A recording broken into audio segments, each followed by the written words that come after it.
Thank you, Mr. Speaker. I had the opportunity to rise in this House not long ago and ask the government what it was doing about what has very clearly become a crisis that has made it so Canadians cannot afford food. We know that food bank usage across the country is experiencing record highs. Food banks all over have huge demands, including in my riding, where the St. Thomas Elgin Food Bank will have to feed 30,000 mouths this year. This is the third straight year of record increases. Now, I asked about this, and I'm going to quote directly from the Secretary of State for Labour, who responded.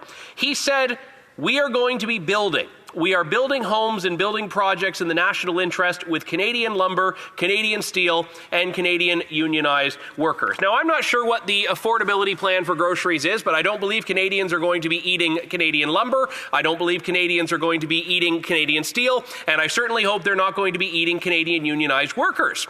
The government, in its response, didn't even address groceries or food costs, and I understand why. I know fully well why the government is not interested in talking about grocery prices, because they would have to acknowledge what has happened to them on the Liberal government's watch. We know that food bank usage is up 142% since 2015. We know that grocery store food prices have risen by a staggering 40% since the Liberals took power. And now we have a report from Food Banks Canada showing that hunger is being normalized. Normalized. That's a word from the experts. That now food bank usage for Canadian families has not become something that is an extreme situation, that is just a temporary stopgap, but rather is part of what life is for them. That is a tragedy, Mr. Speaker. It is a crisis, and it is one that has been aggravated and exacerbated by Liberal government policy. We do know, contrary to what I'm sure the Parliamentary Secretary is going to say tonight, there is a number of hidden taxes. There are a number of hidden taxes on food costs in this country, including the industrial carbon tax, which actually taxes the producers of food, which then trickles downstream to consumers. Regulations on plastics and packaging, which make it more expensive for producers and packagers of food, and then that gets passed along to consumers.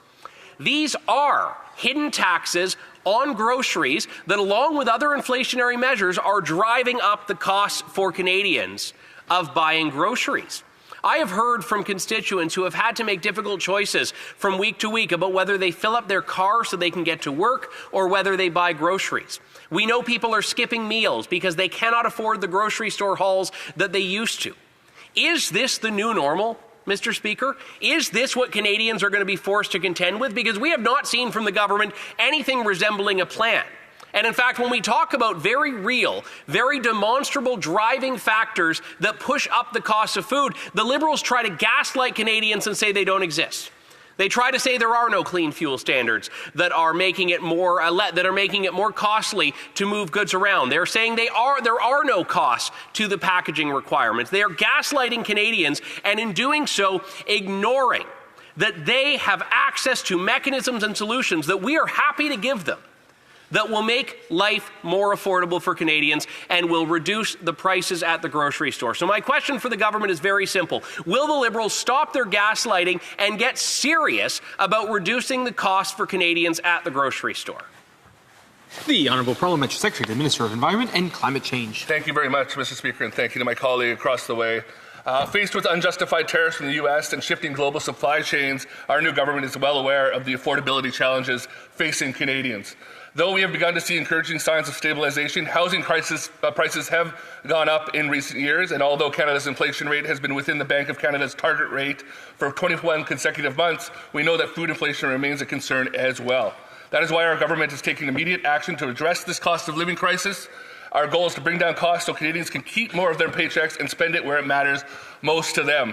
Budget 2025 will build upon this important work, and that's already been done by Mr. Speaker.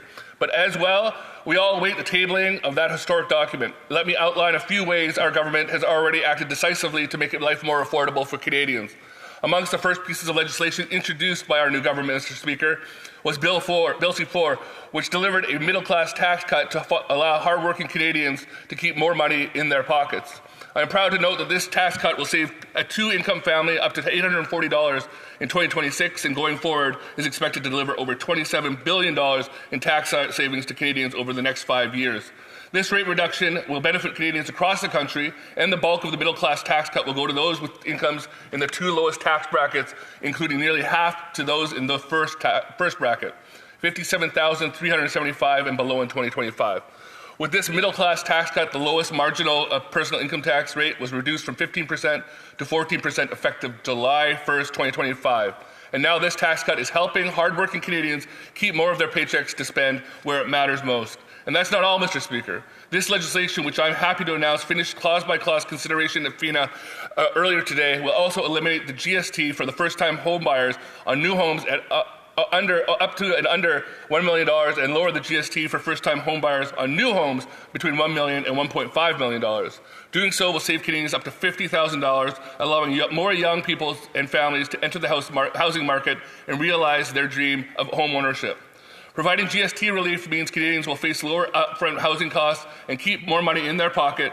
This will also have a dynamic effect on increasing supply, spurring the construction of new homes across the country. And it has removed the consumer carbon tax, saving Canadians money at the pump. I am happy that all parties joined us in supporting Bill C-4. Unfortunately, that nonpartisanship approach to making life more affordable for Canadians has not translated elsewhere. While the Conservatives continue to talk down the Canadian economy and Canadian workers, we are stepping up in other ways as well. We plan to spur the construction of new homes through the newly launched Build Canada Homes initiative, which will increase Canada's supply of affordable housing and play a pivotal role in government's plan to help double the pace of housing construction over the next decade. The Prime Minister also recently announced that we are making the National School Food Program permanent to provide meals for up to 400,000 children, and this program will ensure kids are fed healthy meals at school and saves families and two children $800 per year on groceries. While the Conservatives may refer to this program as garbage, Mr. Speaker, I'd like to see them say that to the families in my riding. I'd like to see them say that to the families in my riding, as I said earlier, in my community of Musqueam, where I see kids going to school with smiles on their face, food in their belly, and excelling in their schoolwork like they haven't done in many generations. So with these measures, we are delivering change to cut taxes, bring down costs, and put money back in the pockets of Canadians. Thank you, Mr. Speaker. The Honourable Member for Elgin St. Thomas, London South. Mr. Speaker, with all due respect to the Honorary Parliamentary Secretary, I think he may have been getting his talking points mixed up. I was asking about grocery store prices. I wasn't asking about new home construction, which is a very important issue, and if we had more time, we could talk to other areas in which the Liberal government has failed to serve the needs of Canadians. But I was asking about food costs. I was asking when the government is going to stop pretending that there are not regulations and taxes embedded in the prices of groceries that Canadians are forced to pay.